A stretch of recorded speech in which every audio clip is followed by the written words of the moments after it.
Welcome to the Zelda Informer podcast. I am your host, Alfred Tavex, and yes, you can see my beautiful face better now because I have a new webcam, so you can see all the imperfections and stuff. It's great. Joined today, How handsome. I am, as always, joined by my wonderful co-host, Canada's main export, Andy Spiteri. Hello, go Flames go. And today we have a special guest who's one of our staff members here at Zelda Informer / Zelda Dungeon, Jared. Hello. So today we're going to talk about a few things, as we always do. But first, one of the biggest things to have come out news-wise, we haven't talked about news in a while, but this is something that we can get a good discussion out of. During the Nintendo Direct, I think it was last Wednesday, we learned that there are going to be 3 new amiibo. And there's going to be like a young Link one from Majora's Mask. And then there's going to be, I think it's like a Skyward Sword one. Skyward Sword Yes. and Twilight Princess, yeah. And Andy made the point, I think it was either in the chat or in one of a daily debate about it, is they all kind of look samey. That there's really no variation between them. Kind of, yeah. Like I was actually just, I made it in both, actually. I was just scrolling through the comments in the daily debate before we started recording. And, yeah, I don't know. Like when I first saw them, I mean, I was pretty pumped because Zelda amiibo. Yeah. I'm all for that. But like afterwards, when you look, it's like green tunic Link, green tunic Link, green tunic Link, all holding a sword. I mean, the only thing that's different, I guess, is that the young Link has the mask with a Goron mask. Yeah. I mean, it's weird that they're. It would have been nice to get like a fierce deity Link or something like that, or. Well, that was kind of my point. I mean, like the amiibos are fine. It's just you have Majora's Mask, so you could have had the fierce deity. You could have, you could have even had like a Majora amiibo. But if you're gonna stick with Link, you could have had fierce deity. You could have went with Skyward Sword. You could have had him like maybe playing the harp or just something a little bit different rather than holding the sword. And I mean, I don't think you needed another Twilight Princess amiibo at all. I would have liked to see Link Between Worlds Link because he looked pretty cool. I think. Mm-hmm. The Twilight Princess Link. Those are all based off of their official art. So like the Skyward Sword amiibo is based off of some of the promotional art. And the same thing with the other two. Skyward Sword Link's face looks kind of weird to me. I think that it always did in the artwork. That's true. And so the important thing to note about that too is like when you have the artwork, they all have like a different like slight artistic style when you're looking at the artwork. But when you bring that to life and you put it in an amiibo, they kind of blend a little bit more because they all have that same, I don't know, kind of feel to them that's lost in translation from going from paper to amiibo. At least I thought. Mm-hmm.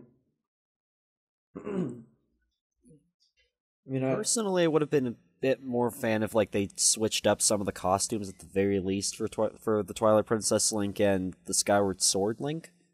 Mm-hmm. I wouldn't mind if it was a Link's outfit at the beginning of Skyward Sword, where he was just a regular student at the academy, or Twilight Link in exactly. his ranch outfit. I thought those would be cool. Yeah, I agree with that. It's weird because you look back at the second wave, I guess you can call it, of Link amiibo or Zelda amiibo, where you have it was Toon Link and Toon Zelda, and then Ocarina of Time Link, and what was the other one? Was it another young Link? I think it was 8-bit Link. 8-bit Link, that's right. Yeah, same style as the retro Mario. Yeah. Now, and those were all based on official artwork too. Yeah. Maybe not 8-bit Link, but they all look distinctly different enough to the point where, when I got them all, I'm looking at them right now, as a matter of fact, and they all look unique, where those other ones sort of blend together. Because I'm looking at my Zelda amiibos and put in 3 extra green tunic Links, and that's a lot of Link amiibo. That was my point, is that the Ocarina of Time Link amiibo is already a green tunic, and then you already have the Twilight Princess one from Smash Brothers.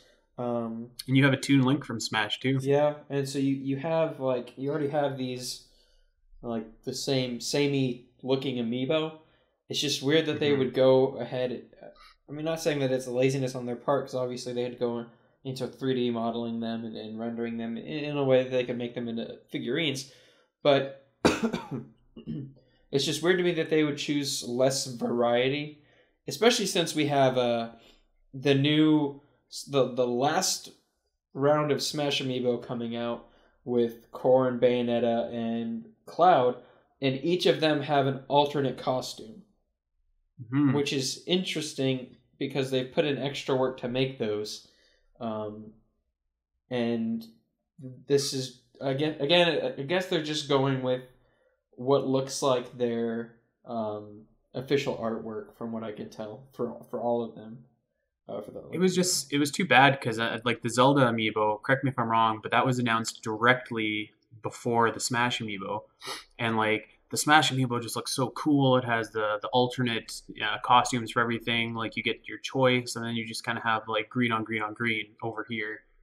So maybe if they would have maybe given it some space from the rest of the Smash amiibo, that would have been one thing. It might have been a little bit cooler, but it just kind of only highlighted the lack of variety in the amiibo. And to be fair, though, for like all the Link amiibos, the fact that there are so many of them doesn't necessarily add up. Well, not add up, I should say. It doesn't go well, I should say. If that makes sense. Without like just the sheer number of them. I mean that's a problem too. There's so many of them that it's hard to do a variety of different ones. I think that Skull Kid was ripe for an amiibo. I still think he probably is, but personally, I think that should be. I'll explain later. Well, it just makes me wonder why they needed more, because at this point, there's still not a whole lot of use for amiibo. Like the only reason that you would get them right now is if in the game you could get, like in the Breath of the Wild, that's what I'm talking about, you can get like Fierce Deity's costume with young Link, or the Skyward Sword costume with young Link, or something like that. It just doesn't make sense to me otherwise. Well, I mean, you can get the Fierce Deity costume with young Link in Breath of the Wild. That like data miners a couple weeks ago hacked in and found the code for all that there. So you can get that. You can get his costume, and you can get that really cool looking DNA strand sword or whatever thing that he had. And Skyward unlocks, that costume. I'm not sure what Twilight Princess unlocks. Probably just the Twilight Princess costume that's already there. Yeah. But so I'd like it's kind of cool, but I just think they kind of missed a cool opportunity to do something a little bit different. It just seems to me like basically it's smart though on their part, because they figured out how to make small paid DLC that you buy, physical purchase, and then you have to basically play a game of chance to get the item you want in the game. And so that's pretty smart on their part, because they're not guaranteeing you a cap or a tunic. They're guaranteeing you the chance for a cap or a tunic. It also adds, replay value to Breath of the Wild, because you can only scan them once a day before it tells you to stop. Yeah. At least until you also get all the items you want from the amiibos, in which case after that they're useful for regular items you get from chests, like arrows, like food, etc. But at the same time, at that point in the game, there comes a certain point in the game where you just stop worrying about all that, where it doesn't get as much value as it did before. There's a certain point where you just stop cooking. That's what I did. And that's a kind of another discussion too, talking about the replay value for Breath of the Wild, in reference to amiibo especially. But I don't know, like I saw them in the direct and I was like, oh cool, more Zelda amiibo. And I didn't really give much thought of it until I started reading about what you said, Andy, and just thinking more about it. I was like, this is kind of a missed opportunity here for some diversity in the Zelda line of amiibo. Like, the only ones that are really, really different are the Breath of the Wild ones. Those are ones we don't like. Link's got a different tunic. Well, and like 8-bit Link, 8-bit Link looks really cool too. Yeah, in that design. I think the first wave of Zelda amiibo were really cool, but if I was to do a second line of Zelda amiibo, I think what I would have done is put Fierce Deity Link. I would have put the Link from A Link Between Worlds, and I would have had him in the wall Mm-hmm. with like and that was official artwork with the Link standing beside him. Kind of like the 2D And Game and Watch, just like a 2D wall with Link in it. yeah, Yeah.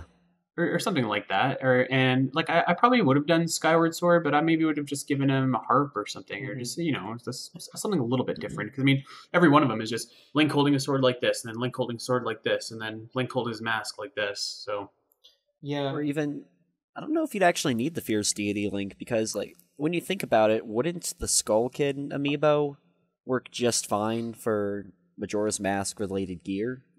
yeah, if I had my way, I would have had Skull Kid for sure. But if we're gonna have to stick with Link, I would have done that. Well, I mean, Definitely you Fierce could Deity. still stick with do like a Fierce Deity and Majora combo pack like they did with Toon Link and Toon Zelda.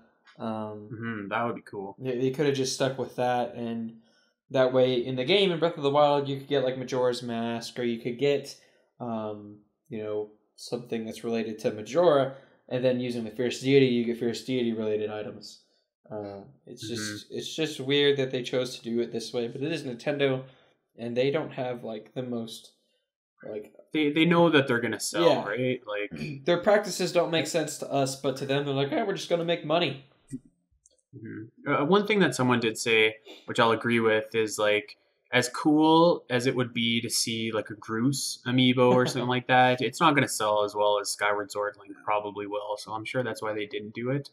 I don't know if you could make that same argument for Skull Kid, because I bet you a lot of people would buy that. Well, you slap But, Zelda on anything and they're gonna buy it. Like it's not necessarily like, oh no, something Zelda's not gonna sell. Like that is true though that Skull Kid is more recognizable than Groose. But you also have to keep in mind that they have pandered to fans of like lesser series before. So like we already have a Shovel Knight amiibo. I'm not saying that series is lesser by any means, but it's not nearly as popular as any of the other amiibo that they've released. Well, I mean, look at the big push that they're giving Fire Emblem. That has tons of amiibos, and most of those are Smash amiibos. But it's got it's got a decent. They've got those 2 new ones coming out. Shadows of Valeria, yeah. And you have those, and it's still impossible to find Roy Marth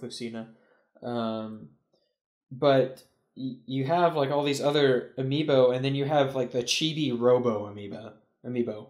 Yeah, and would they have Box Boy in Japan? Yeah, I think they have. I thought it's coming here too. I may be wrong.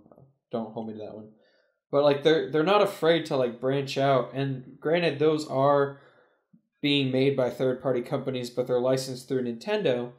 Like I know Shovel Knight's amiibo is actually being made. The company's defunct now, by the same company that was making the Disney Infinity toys.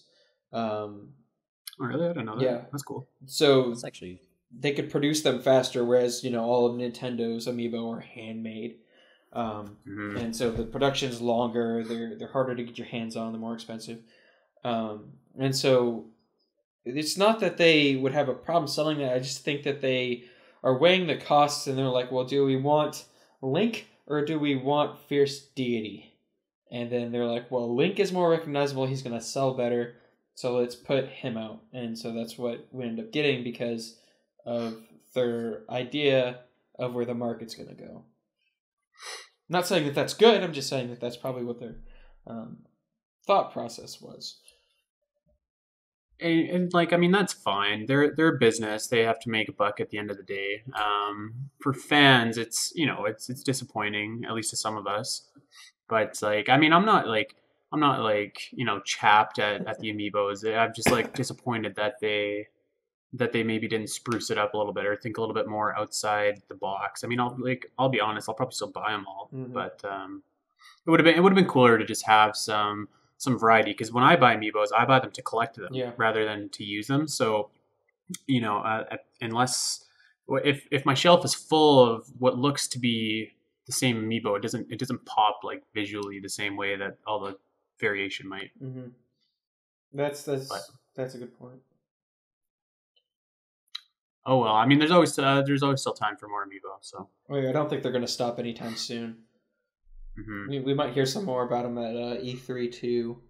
Maybe we could even get some 30th anniversary Metroid amiibo. Yeah, no, it's not going to happen. That would be nice if they did that.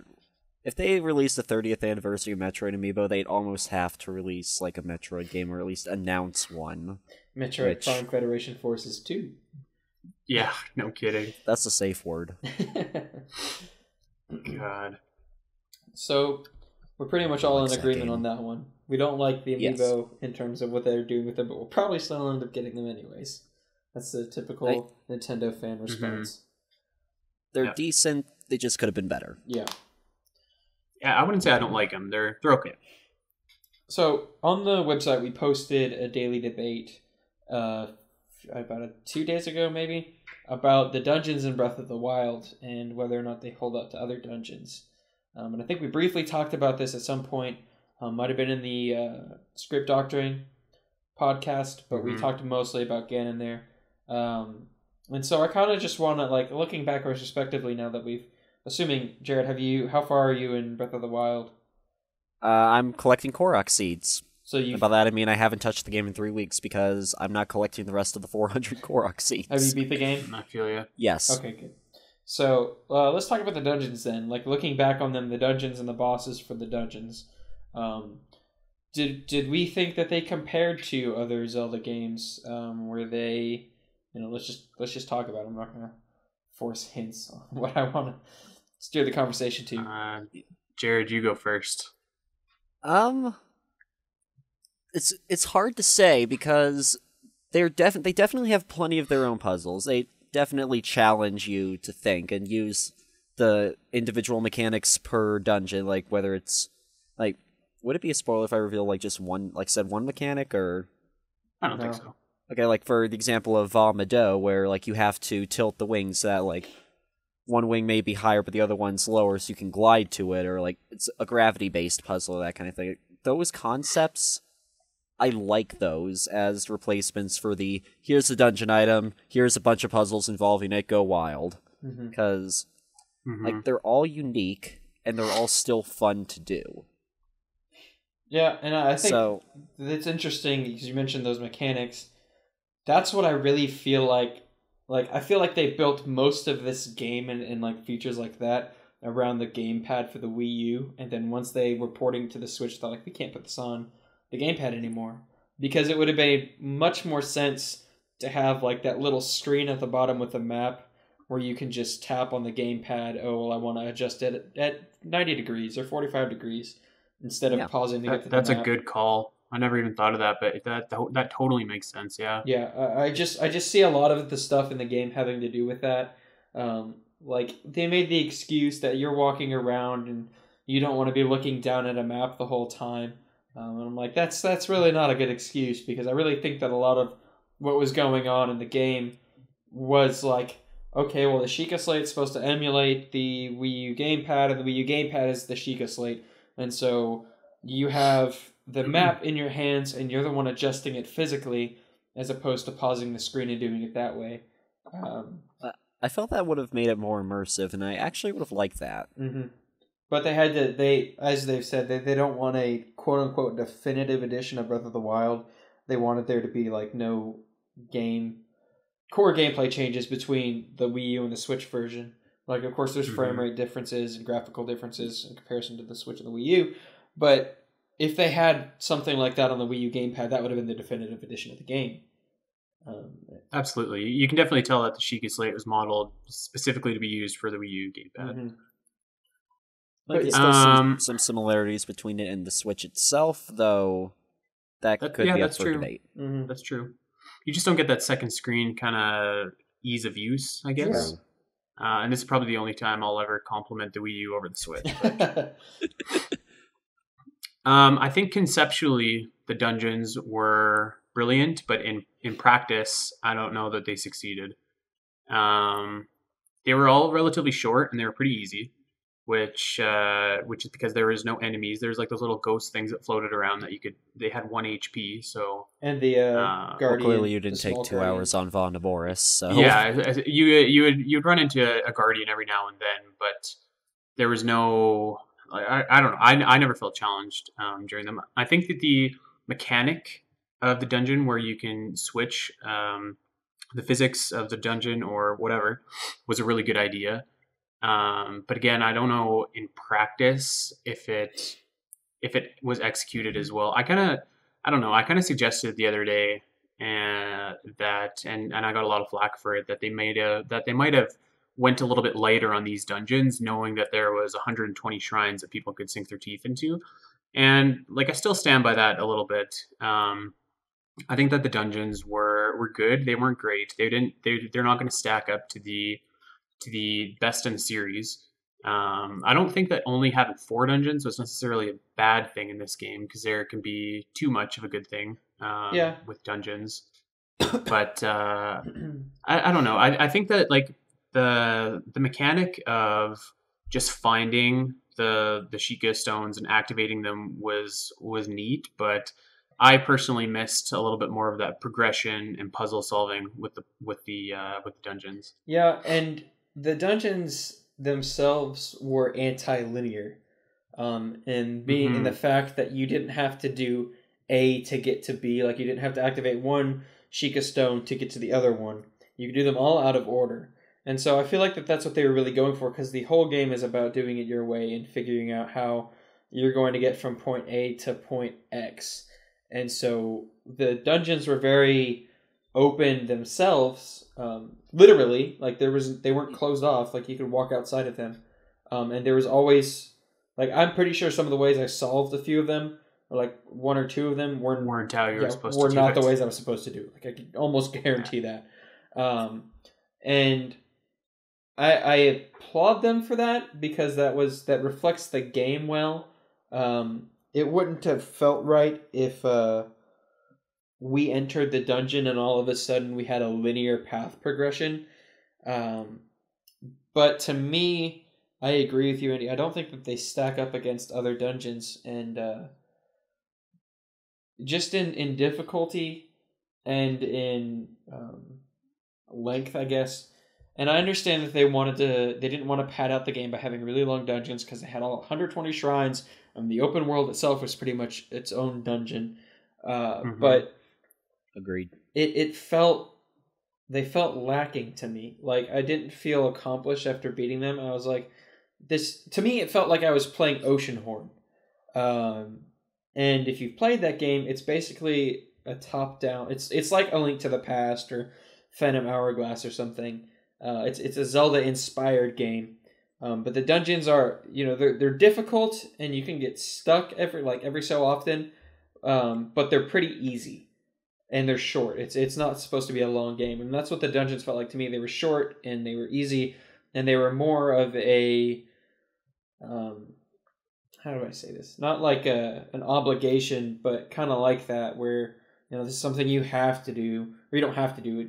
You go through the game without doing any of the divine beasts, but in order to free the divine beast, you have to go through this dungeon. But we're not going to make it too long, and so then it suffers as a result of that. And like you said, the puzzles, like they weren't. Once you figured out the main mechanic and how to get it to work the way you wanted it to, the dungeon was a blast. Like, do you know what the dungeons reminded me of? Is like 5 shrines that were just jammed together in one big room. Yeah, you know what I mean? Because each thing was its own thing, and you had to figure it out, and there wasn't really any correlation between the two, and like that's fine, but like again, when I think of it almost that way, I think of it almost as individual, like little, like basically I just thought of them as big shrines, Yeah, is what they felt like. I see that. And one thing that I remember from the dungeons was that when you walked in, you would hear the champion of that respective beast tell you, "This is the thing that killed me 100 years ago." And so, I was a big, like, first of all, they kept on repeating and like giving you advice in your ear, so that was kind of annoying. So I didn't really like that. But then, like I'm thinking back to storytelling and the golden rule of like show, don't tell. And so whenever you would walk in, you would be told that this boss had killed the champions 100 years ago, and then you would just cream it in like 2 seconds in the boss fight. And so I don't know, it just felt kind of, it didn't hit like emotionally very well for me either, which is something that I remembered about the dungeons. No, it felt more of a formality than anything. Yeah, pretty much. If you were decently prepared for the bosses, then you were just fine. I mean, if you're completely underprepared, then yeah, they'll definitely be a challenge, and unless you're a speedrunner or crazy, you're going to be going in with potions and a decent armor and decent weapons. Well, yeah, and the problem was for me is that the dungeons really posed no threat. At no point, aside from the bosses, like there's really no, like at no point did I walk into the dungeon thinking, oh man, there's going to be some difficult enemies in here that I need to take out in order to defeat the puzzle. It's like, okay, there's probably 3 or 4 mini guardians, and then those eye things that you have to shoot with arrows or hit with your sword or whatever, and then that's it. Then you've killed all the enemies in the dungeon, and then you're free to roam about. Yeah, I was more worried that I would fall off the bird than that something in the dungeon would kill me. I was more worried that I'd run out of arrows trying to shoot the eyes, which did happen, and that was fun to take out. That. Sometimes it was more difficult getting to the dungeons than it was beating them. Like whenever when you're riding Sidon and you have to go up the waterfalls for Rotala, or you're on your horse, or not the horse, the sand seals. I thought that was so fun. Like stuff like that. Sand seals were awesome. That was slightly more difficult to me because I hate sand seals in that game. They're just so hard to control. I love them. They're so fun. What would have been awesome is if there's kind of like an overworld. Like I know there's Molduga and all, but it was like an actual scripted sequence where they or just chased you. Like you had to shoot it as was chasing you, and that's how you beat instead of. That'd be cool. That anyway. Continue. Yeah, and then that's a funny thing that you mentioned too, because we talked about how the Lionels themselves were more difficult than Ganon, fighting him at the very end. They were more difficult. A lot of the enemies were more difficult than the bosses of the game themselves. And you could say, okay, Hinox is a boss, and Molduga is a boss, and but a lot of the times I'd be more likely be taken out by enemies in the field than by a boss in the dungeon. Within a reasonable ratio. I'm not saying because there's thousands of enemies that I'm more likely to take. Comparing the two, I was more likely to be taken out by a group of moblins than I was by Windblight Ganon, and it just kind of fell flat for me because I was expecting, kind of like you said, these are the things that killed all of the champions, so they must be terrifying. It must be tough, because Urbosa can literally call down lightning from the sky. So if they're that tough that they can survive that and defeat her, then how am I going to beat them? But the dungeons kind of just fell flat. Like I said, they felt the first one I think is probably the toughest one for you, and then after that, you're laughing at them. Mm-hmm. The problem for me is that they're just not memorable. I know everybody jokes about the water temple and stuff, but that's memorable because of how difficult it was, and that's memorable because of the puzzles in it, the Dark Link fight, and so there's specific instances that you can reference in past Zelda games in their dungeons that you're I remember this, and I remember this, and I remember this from this. One of my favorite things from the Wind Waker is in the Tower of the Gods, the first time you fight the Dark Nuts in the mini boss battle. To me, that's one of my favorite moments in a Zelda game, period. Because I love fighting them. It's the closest I've ever we got to sword fighting before Skyward Sword, and to me that's a memorable moment that I look back and I'm okay, I can't wait to get to this moment when I'm replaying through Wind Waker. But I didn't have any of those in Breath of the Wild. Yeah, I mean, I could walk you through almost every dungeon in Ocarina of Time from start to finish and tell you, how they went. That's how, that's their impact on me. I could probably do the same for a lot of them in Majora's Mask and Skyward Sword too. These dungeons were fine. Mm-hmm. I remember them for the mechanic. I thought the mechanic was neat, but it wasn't utilized to its full potential.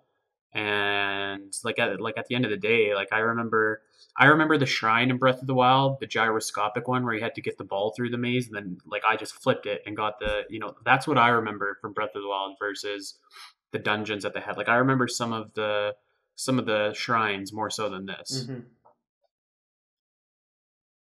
And that's not like a bad thing. I mean, Breath of the Wild was built on having all these shrines for you to find and explore, and clearly the emphasis was on exploration versus dungeon dwelling, Yeah. which is fine. It just means that like in terms of dungeons, it's going to be somewhere in the middle of the pack. It's not going to be probably one thing that we're going to be talking about. That was Breath of the Wild's strengths in a couple of years. Yeah. And like I said, it's not necessarily a bad thing. It's just something that we wish would have been explored more, because they were built up at the beginning of the game or in the story of the game to be like super important, and then they were kind of like a letdown. And we've seen Nintendo do four single dungeons right and make the game big, like Majora's Mask. Yes. Yeah. Those were challenging dungeons, like Yep. Snowhead Temple, probably my least favorite temple in any Zelda game. I don't know about that. That's not my favorite, though, but I'd say Great. yeah, I would Bay's a say Great close Bay is second. worse than that. Yeah, but so like those four temples though, they all had a really like elaborate build up to them too. And like Breath of the Wild kind of had an elaborate build up in a sense where like you had to ride Sidon, you had to go sand selling, but like these ones really like you had to go and get all of the eggs from that little bay to get into Great Bay Temple. You had to stop the snow mountain from like there's just a lot of stuff that you had to do before you could actually set foot into these dungeons. That's how Whereas Redeem the King. Yeah. Which, yeah. So like the like build this of the Stone one, Tower is my favorite part of that Oh, game. I really like This- I really like the Deccan Palace, the monkeys and stuff. The But so monkeys are for Breath of fun. the Wild, the first divine beast that I did was the camel. I can't remember its name, and I went to the Yiga Clan fortress first and got the helm back. So I was kind of thinking that there would be something along that line that you'd have to do before every divine beast, and that's really the only one that had that before it. So it's you could absolutely make it succeed with four beasts, but it was just like after that one, it was just kind of like you show up, it's not that challenging, you take over the beast control, and then you leave. So that's why I think that the Majora's Mask ones, even though they had the same amount of dungeons, those are always going to be more memorable Yeah. for me. So So yeah. I think we're again all in agreement with the dungeons. They were good, could have been better. But again, we're not. Yeah, put them right beside the amiibo. Yeah. They're good. They could have been better. Yeah. And it's not to say Definitely- that the game is terrible. We're not saying that Breath of the Wild is awful because of the dungeons. We're just saying that. If Breath of the Wild like had a focus on dungeons and then they sucked or they were disappointing even, then that would be one thing. But obviously Breath of the Wild's focus was never on making elaborate dungeons. It was about exploring the open world, and in terms of open world, this game is head and shoulders above everything else. Mm-hmm. So Definitely makes me look forward to Nintendo stating that they're the future. Like I think they something along the lines of, and don't quote me on this, that the future Zelda games will be in the style of Breath of the Wild, which I assume isn't much, like yeah. art style, but rather the open world. Yeah. Like mhm. like the possibility to just skip the main quest, which was a feature I actually kind of liked. Yeah. But So, kind of speaking on to the future of The Legend of Zelda then, let's talk about whether or not we think The Legend of Zelda should have an ending point. Because basically The Legend of Zelda doesn't really it has a beginning, but there's really no end in sight, especially with 3 different timelines. And no game has officially ended a timeline. But what we've seen with past games, with other games, is that they've come to a head in a specific way that concludes them. And we see stuff like Uncharted 4, which had the climactic end. Gosh, that boss battle, the final battle of that game, gave me chills. No spoilers. I I know. have yet to play that game, but I heard it was great. Me And too. and I'm just gonna technically in the timeline, Metal Gear Solid 4 was the last game in the series, and the final boss battle for that game was also fantastic. Unbelievable. I just love how it took you through each generation of the games, and the music was so great. Oh my gosh, I wish I had my PS3 so I could replay that game. But you have these games that have like these climactic endings like that just end the series because they say we've told the story we want to tell and we're done with it. And then you have things like Final Fantasy that I don't think are ever going to end. Yeah, but those are all self-contained stories, though. They're self-contained stories within a series. But that it's easier to tell a narrative in that sense because you don't have some of the same characters coming over again and again. So, like, sorry, I'll let you finish. No, I agree. Like, I'm just talking about the game series in general. It's probably never going to end because they can do stuff like that. Mm-hmm. Because Final Fantasy VII isn't really related to 6 character-wise, and 3, 4, 2, 1, and then so on past 15 now. They're not really connected like Legend of Zelda games are, and we've made the connections as fans for ourselves. Nintendo later reiterated them, but it makes me wonder if the Legend of Zelda should ever have an endpoint. Like there should ever be a game that either ties everything together, or they just end specific timelines and focus on one, which eventually ends, or if it should be another flagship title like Mario that just keeps going. So what are your guys' thoughts on that? Because I've been thinking about that a lot lately. The hard part is that, like for flagship titles like Mario, sure there are games that are connected, like Galaxy and Galaxy 2, or like Super Mario Bros. 1, 2, and 3, but like there's still not necessarily like a timeline for it. The case for Zelda, though, is that there is a timeline that Nintendo has officially made, and that some fans hate, some fans love, apparently. But it's like watching an anime series where it's like it will end, but you don't want it to end, and neither do the creators really want it to end. It's weird, like, am I making sense? Yeah. Let me give my 2 cents, because I had a head start over you, Jared. I was thinking about this last night, so I'll give you some time. So yes and no, the series should end. No, the video game series Legend of Zelda should never end. I don't think.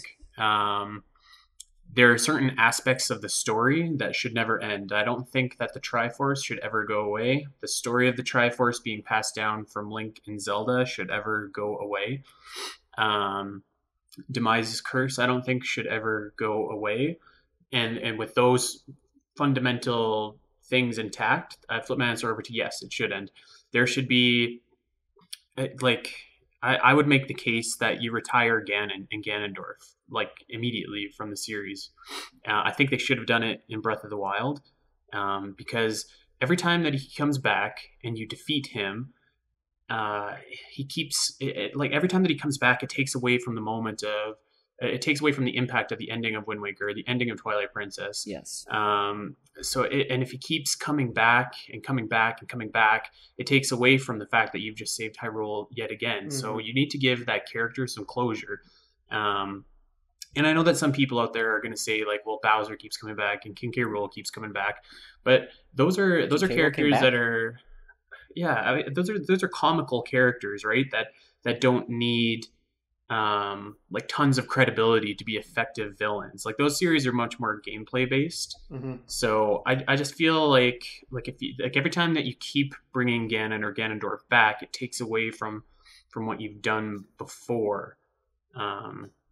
So what like I would use Metroid as a pretty good example of maybe what I would think of doing with the Zelda timeline, because you have Metroid 1, Metroid 2, Metroid 3, which tells the story of Mother Brain and the baby Metroid, right? And it's kind of wrapped up at the end of Super Metroid, where Samus defeats Mother Brain, the baby Metroid comes in and zaps her life away, and then that's done. You then go over to Metroid Prime. That starts a new storyline with a new villain of Dark Samus, which is also Metroid Prime. So that character has a definitive ending at the end of Corruption. So you can still keep the series going and build up new ways to tell the stories. Maybe imagine Twilight Princess if it was just Sant the whole time and he was the main villain. Like you can build up that villain, and maybe you have that maybe the game is done, or maybe his story is done in that game. Maybe it's a series of games or whatever. But you can definitely keep it going while still keep um, innovating and keeping it fresh. Well, I know that was And one of people's main complaints about Twilight Princess was the fact that for most of the game, Zant was the villain, and then they were like, "Just kidding, it's Ganondorf," and so it underscored Zant the entire game. Like how I would fix that game would be like the idea of, okay, Ganondorf, he was killed, but like he saw like Zant's promise and says, you know what, you have this power. Go do what I like. Finish what I started. And Zant's like, yes, I'll do that. And then the part that really ruined him for me was his encounter in the Twilight Palace, because it was like, wow, this guy was terrifying. Like this is going to be, it's probably going to like a big boss battle, and then he's like, I do yoga. I'm a crybaby. And yeah, that was a really weird fight. I like how it kind of added to his character, but at the same time, I wouldn't have mind, because it just completely clashed against like his earlier things where he was just menacing, like he cursing Midna twice, cursing Link, like cursing all of Hyrule. Like that's what made him a great villain, and now it's like he's there and now he's dead. Yeah. Oh, by the way, there's this Gerudo guy that somehow took over Hyrule Castle. Go kill him. Like I never actually thought of it that way, Andy, when you talked about how it underscores what you did in the last game. Because it's kind of like, well, what did that mean? Accomplish. Yeah, what did that accomplish? Yeah. It's kind of like, and I'm not saying like this is a lot more convoluted and complicated than what I make it sound. But it's like when heroes die in comic books and then they come back like maybe the next 5 issues later. Well, not even 5 issues. It could even be like the next round of comics. Like I know that they rebooted the series with DC with the New 52, and then they had Rebirth, and so there were a lot of changes there, which I love.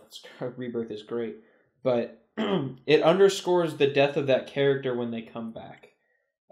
Especially if they've had an impactful ending. Like I think the ending to Wind Waker was one of the most impactful things, easily in one of the most impactful endings in the Zelda game, because it was like, I'm ending this.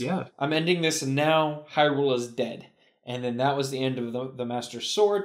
That was the end of Ganondorf, and that was the end of Hyrule. The end of Hyrule. And see, I would argue that should have just closed that timeline. You know? Yeah. I guess Phantom Hourglass didn't really have anything to do with Ganon and whatever, so that's fine. But like for as far as that goes, like that timeline is complete. Anything that you do, you're gonna just be taking away from that moment, which is like one of the best in the series.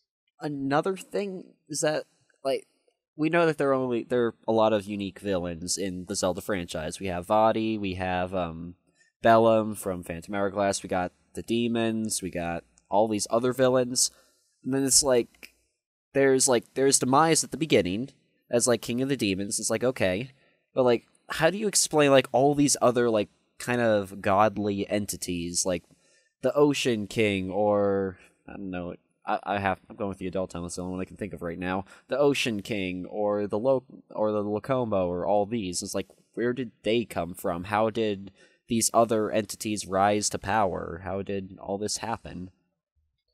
Yeah, it's just kind of there's a lot more to be explored than just Ganondorf. Yeah, and it like if there was like a Sheikah thing where it's like, okay, like after the death of Demise, like there was a power struggle between all the demons, and like all split off into different factions. Like one went off, like, and that was whatever his name was in Spirit Tracks. Like another went off and like transformed into Vaati after a while. Like that'd be like, oh, like here's like our connection to all that. That's why I'm a really big fan of using Demise's curse as a plot point going forward, rather than like just bringing back Ganon continually over and over again. I'm not as hardcore in the timeline as a lot of guys. I think that you can just you can probably make it work however you want to do it. But yeah, like if you do that, you're going to build up fresh villains, you're going to build up fresh characters, you're going to build up fresh stories. That'll kind of because I mean you can only do Link versus Ganondorf for so long, and Nintendo, to their credit, has been pretty selective in the amount of appearances that Ganondorf has had because he only had what, like 3? Yeah. But then like they're a lot less protective with Ganon because he's usually trotted out at the end of most games to be fought, and one of the most popular Legend of Zelda games is Majora's Mask, and imagine if they had built up that to be something that could carry the franchise forward instead of just kind of a one-off game. So like they can definitely do it. And I hope they do. Yeah, it's complicated because they've dug themselves into a hole with this timeline thing. And so if they wanted to end a specific timeline, then they'd have to make an entire game for that one timeline and then end it. And then if they wanted to end another one, then they'd have to do the same thing to keep one going. Yeah. Or they could just say, we're ignoring all of that and making a game that has nothing to do with the timeline. And that would piss a lot of people off. I don't think Nintendo's going to do that. But I'm sure that it would. They've dug themselves into a hole here, and where they have to where they not necessarily subconsciously anymore, because with Breath of the Wild they made it pretty clear where it fell in the timeline, and they were There's some debate over whether or not it's before or after Four Swords Adventures. Yeah, but they're basically like, well, this is where the game is. It's here. Like, you're gonna find out on the timeline. And so in terms of ending this series, it's possible. It would just take a lot more work than they want to put into it, I think. And that's kind of on them. But that's also, partly our fault as fans for, putting... Well, when you talk about ending the series, too, you're probably talking about, the ultimate battle, with Demise to break his curse forever, right? So, and there's nothing to say that you can't do that and then go back and just tell another story that's completely different or somewhere else. Because, I mean, the first Legend of Zelda is one of the last Zelda games in the timeline. Yeah. Yes. So, I mean, there's nothing to say, the series has never been in chronological order. So I mean, you could do that and end the series and then still keep going. Well, what I imagine that they would do, and this is probably not going to happen, but the perfect way to end the series would be to do something like they did in Hyrule Warriors, where all the different realities converge because of something. And so you have Ocarina of Time and Skyward Sword and Twilight Princess and Link to the Past and all these different realities, Toon Link and stuff, kind of converging into one broken mess of timelines where there's the final battle with Ganon or whatever evil you want to have. And that'd be, in my opinion, the perfect way to end the series. Honestly, they could have ended it they could have had more of a hand in Hyrule Warriors, put that at the end of the timeline, and then just drawn a line to where they all converged there. And then that way they would have had a definitive ending, and they could have inserted games, in other parts of the timeline wherever they wanted. And been this is the end. This is where the series ends because all the timelines converged, and the curse was laid to rest. But we can still have freedom to move within these boundaries we've made for ourselves. And I don't think that that's going to happen. But that's just a fanboy stream right now. But it's tricky because, like you said, we don't want it to end, but we want it to have a fulfilling conclusion. Yes. Mm-hmm. And I think you can still do that without ending the series. I was satisfied at the end of Metroid Prime 3 when when Dark Samus was defeated once and for all. That's I'm okay with that kind of closure, and that particular arc is over, or Mass Effect, right? When you finally defeat the Reapers at the end of Mass Effect 3, and then you can go to Andromeda after. They can always do something like that and keep it going. The series does never have to stop, but at some point you need to pay off to your stories.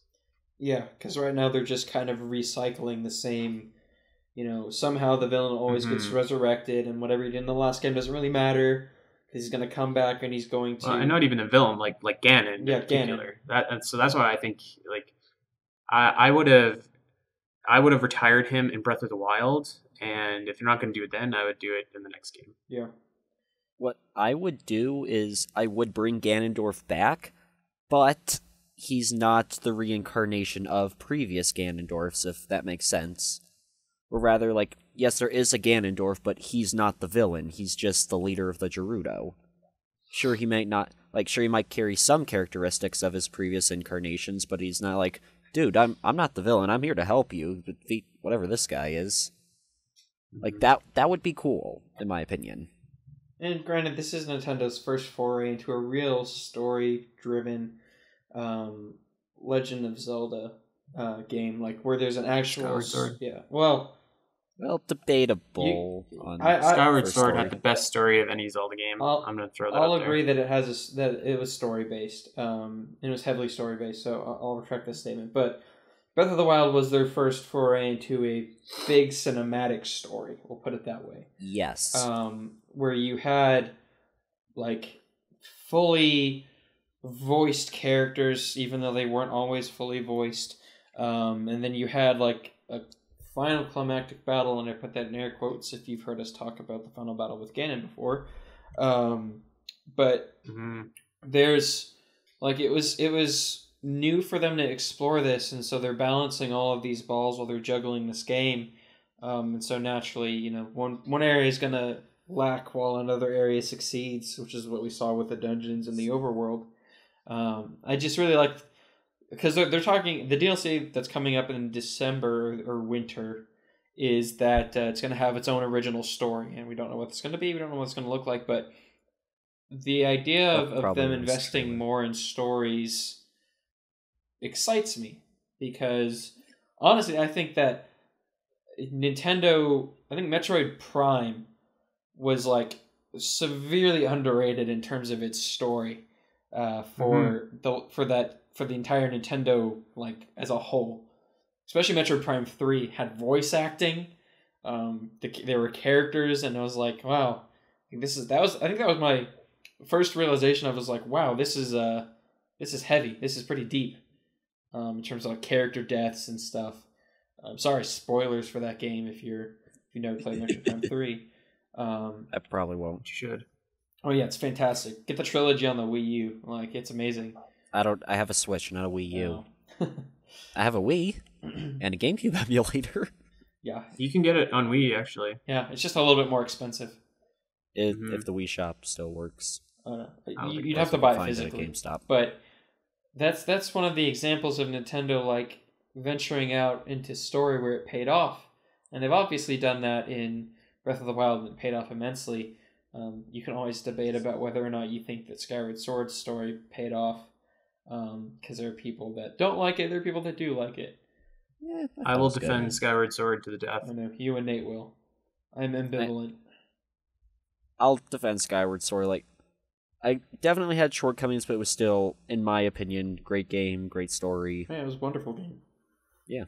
But in terms of ending the series, I think that there's a possibility that there are possible ways to do it. I just don't know if Nintendo would anytime soon. Probably not. I feel like I hope that they end certain things about the series, and I feel like they're probably more likely to do that than kind of what like you guys are maybe describing. But yeah, I don't know. I hope they do, because like I said, you can only fight Ganondorf so many times. Yeah, before it loses its luster, and it just kind of is like, oh, look, it's Ganondorf again, yay! Yeah, exactly. Could play Ganondorf again, but they'd have to. I guess they'd have to give him what I'm just going to dub the Breath of the Wild treatment, which is like how they, like much how in the game they refreshed Link and Zelda with like, just really giving them more personality. If that makes sense. Definitely in Zelda's case. I guess maybe not for Link so much, though you could still. I would say that Link had more in Breath of the Wild. like it's not an issue of Ganondorf's personality for me. Like, I mean, he got his character fleshed out a lot in Wind Waker, and then a lot in Twilight Princess. But like, so Not really imagine, in Twilight Princess. well, not so much, but it's like you see that kind of cool scene of him dying or whatever. I But think definitely Wind Waker. yeah, Wind Waker was probably the most characterization we've seen for Ganondorf. Period. Hmm. So imagine though that you're playing Final Fantasy VII. You've just seen Sephiroth, say hello to Ares, and then at the end of the game, you beat him, and it's a heavy battle, and you got that wicked theme playing, and like you omni slash him, and he's done. You've given him his comeuppance, and then he shows up in Final Fantasy VIII, But- and then he shows up in Final Fantasy But with IX. completely Right. different characters that have no recollection of who he is. Yeah, and he just keeps getting beat again and again and again. Like he starts to lose credibility as a threat and as a villain, right? Like Ocarina of Time gave Ganondorf a ton of credibility as a villain by having him rule over, Hyrule for 7 years. And even like Um, see after effects of it. Like he Mhm. cursed the Deku tree. He froze Zora's domain. He yeah, exactly. like I He think did a lot of he bad released a stuff. thing from the Shadow Temple. So No, it was from like, Bottom of the World just and took residence and I continue. feel like every time that you see Ganon or Ganondorf after that, and you beat him, and he just keeps coming back, and you beat him, he just loses some of that credibility that was built Well, it up. lessens the effect of his character. It lessens the effect of you defeating him. Well, it's like, especially with new characters, like a new Link and a new Zelda each time. Whereas if in Majora's Mask, at the end of the game, or even like a special side quest, you end up fighting Ganondorf again, let's say.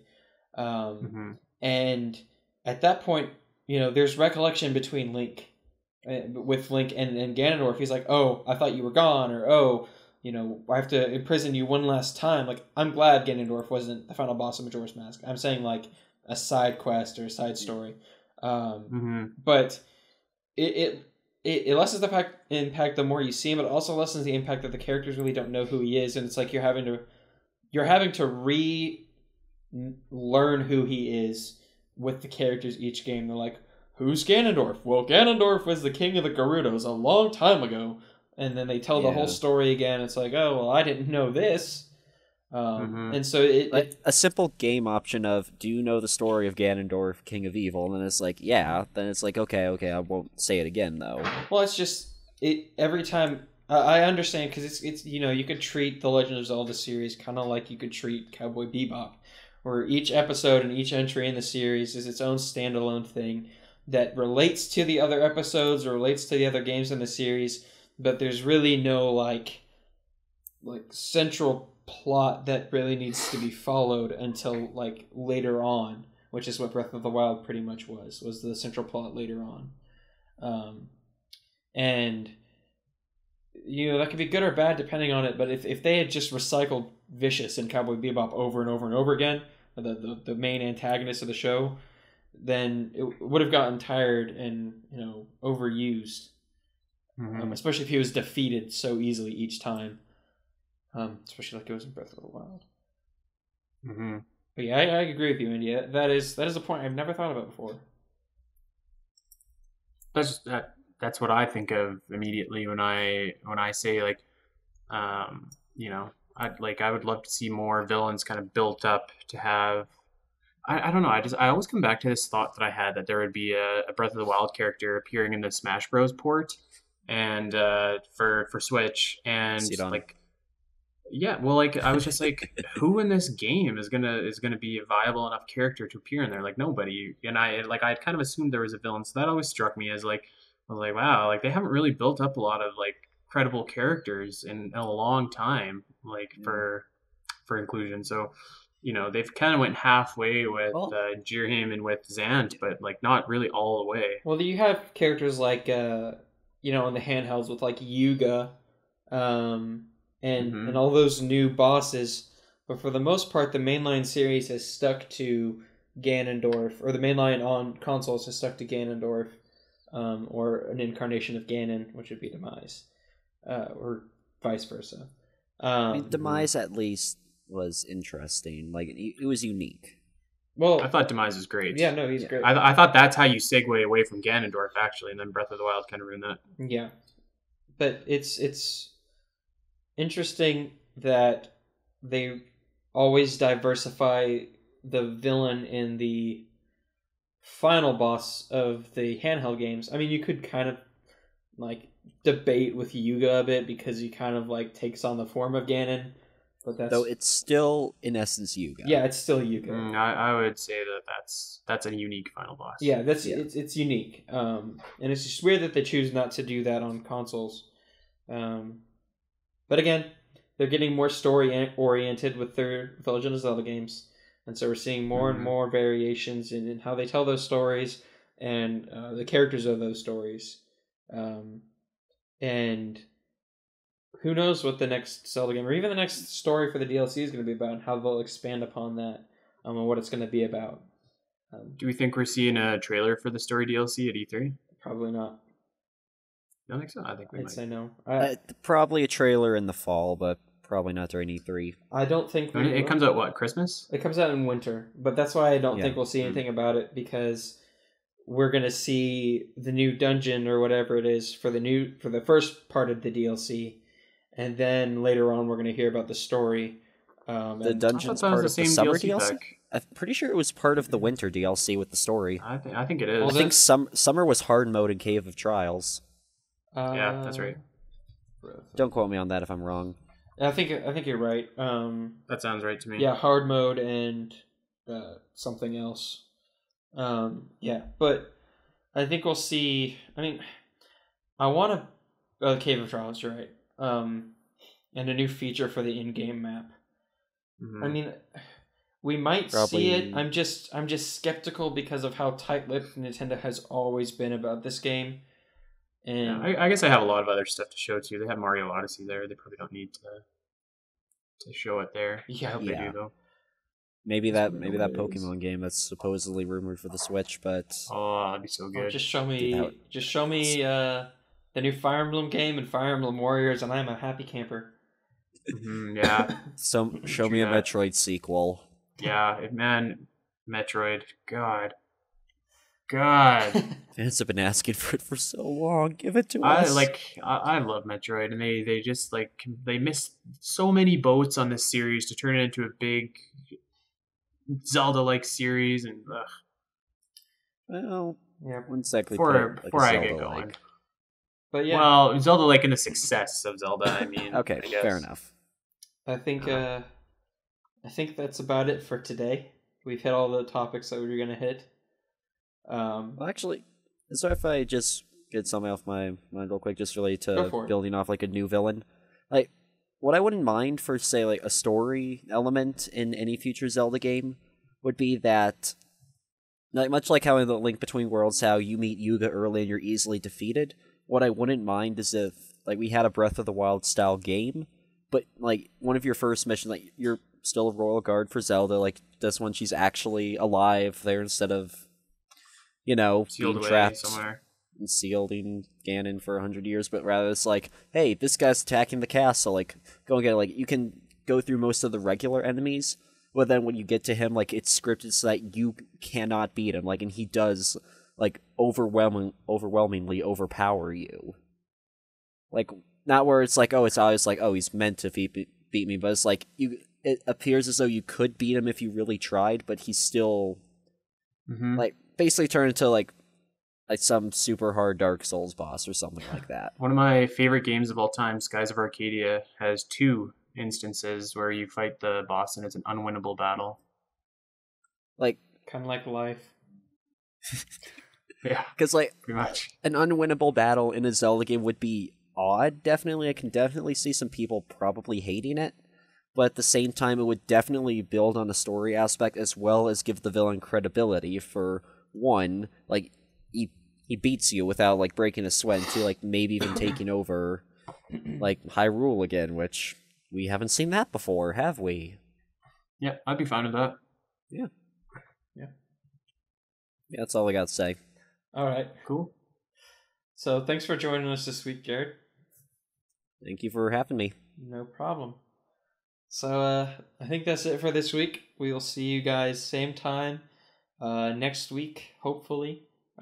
This week, I don't know when this podcast is going to get out, but it'll get out before the end of the week. I have a lot to do this week. It's not even funny. But it'll be out. You'll be able to listen to it. And by the time you hear that message, you'll have heard the entire podcast. So it won't bother you. Awesome. It'll bother me. All right. Thank you, guys. See you next week. See you guys. Bye.